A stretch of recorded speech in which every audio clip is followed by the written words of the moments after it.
Treasurer, you gave a very important speech about China's influence on the world and particularly its use of economic carrots like the Belt and Road Initiative to get its way. The Lowy Institute has actually described that speech as the most important one from a cabinet minister this year. The business community, however, has largely been resisting the national security warnings from the Morrison government about China's influence. They've even been urging the government to use more moderate language to avoid getting China offside. Do you think this has been the wrong approach from the business community? And is that why you felt it was so important to give this speech? Well, I think the business community is waking up to the fact that they do need to diversify their markets. They can't have all their eggs in one basket, namely the China basket. That's why I talked about China Plus. And it is really important that businesses and governments encourage these diversifying markets and diversifying supply chains as well. What I was saying in this speech, Sharri, is that there's an increasing overlap between what are our economic policies and economic interests and our national security policies and our national security interests. And Australia has been targeted by China's economic coercion. Just look at their response on barley and beef and coal and wine exports from Australia. But to date, our economy has been remarkably resilient. We have been able to find other markets, and that goes to the high quality and high premium paid for Australian goods and services. So I'm confident that our economy can continue to be resilient, but we also have to be realistic about some of the challenges we currently face with the relationship with China. Treasurer, I just want to ask you about JobKeeper. You've been attacked by Labor, the ABC and others who say that you paid $12 billion in the scheme's first 13 weeks to firms that didn't experience the downturn they forecast in order to qualify it, and that $9 billion was paid to firms whose turnover actually increased. Was this a waste of taxpayer money, and can you respond to these claims?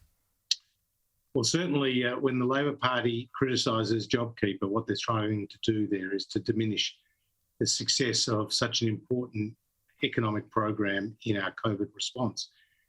They voted for it. They even claimed to some that they came up with the idea.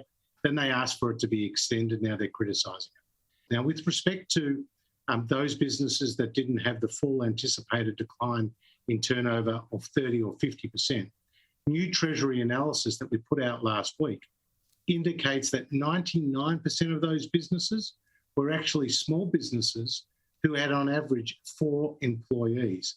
And just because your turnover was down 20% or 25% or 15% and not the full 30% does not mean you weren't under stress. And in fact, Treasury analysis shows that those very same firms had actually stood down 85,000 employees on 0 hours in the months of March and April. And those businesses were absolutely critical to the economic recovery because between May and September, they went on to hire another 350,000 employees. So Labor, again, is going after small business. We know they can't be trusted in that respect, and therefore I will defend JobKeeper's success every day between now and the election and beyond. Well, you say that 99% of the JobKeeper recipients whose turnover didn't decline by that anticipated amount of 30 or 50% were small businesses with 4 employees. But looking at that 1%, we've seen companies like Harvey Norman repay 6 million JobKeeper subsidies. Would you like other businesses to act in good faith and make repayments as well if they didn't experience the downturn that they were expecting in order to qualify for the payment? Well, as I've said before, I would welcome any business that was in a position to repay some of their JobKeeper amounts back to the taxpayer. I'd appreciate that. I'd welcome that. In fact, about $200 million has already been repaid. But those businesses were acting in accordance with the law, and they were under pressure when the economy was in free fall. Let's not forget the images of tens of thousands, indeed hundreds of thousands of our fellow Australians lining up outside Centrelink at the end of March and April last year when we introduced JobKeeper. And suddenly, with JobKeeper, we saw confidence come back into the economy. People were kept on in their jobs. And that fear that was resonating so widely at that time across the country started to dissipate. Treasurer, I'm not sure if you're across the news this weekend, but the Labor Party has said it will parachute Christina Keneally into the safe Western Sydney seat of Fowler.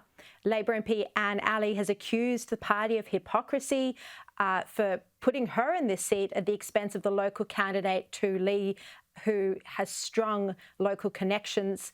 What's your opinion of this factional power play? Well, hypocrisy, thy name is Labor. And hypocrisy, as you say, is not just a word coming from my mouth. It's coming from Anne Alley, a Labor member, about her own party, saying that they've got to do more than pay lip service to diversity. And in her words, she has called this a huge failure by Labor. So I think this is very telling. It's very telling that the Labor Party is trying to parachute Christina Keneally in against the wishes of the local members. And it was interesting this morning to see Tanya Plibersek being asked numerous times to back in Christina Keneally, but failing to do so, failing to back in her fellow frontbencher. So I think this is a sign of quite deep divisions within the Labor Party. In fact, I think Tanya would have got splinters sitting on that fence this morning, trying to not give support to either of the candidates, anything but. So if this was the Liberal Party, you could imagine the confected outrage from the Labor Party. But when it's on their foot, there's an eerie silence except for the strong words of Anne Alley. Yeah, it was very surprising and brave of her to speak out publicly, that's for sure. Look, Treasurer, final question. As the number one ticket holder, like former PMs Menzies and Fraser, who is coaching Carlton next year? I hope no one's put you up to that question. But look, there's a few of us who would like to see the former Hawthorn coach, Alistair Clarkson, get the Guernsey, but I don't know if he wants to take it or not, but he's certainly got a wonderful track record in the game. And there's a few other names who are around, but let's hope that Carlton has a better season next year because we've got a good playing list, but we had a few too many losses this year. And like so many Carlton supporters, I'm hopeful for a better 2022. There you go. Treasurer, thank you very much for your time this Sunday evening. All the best.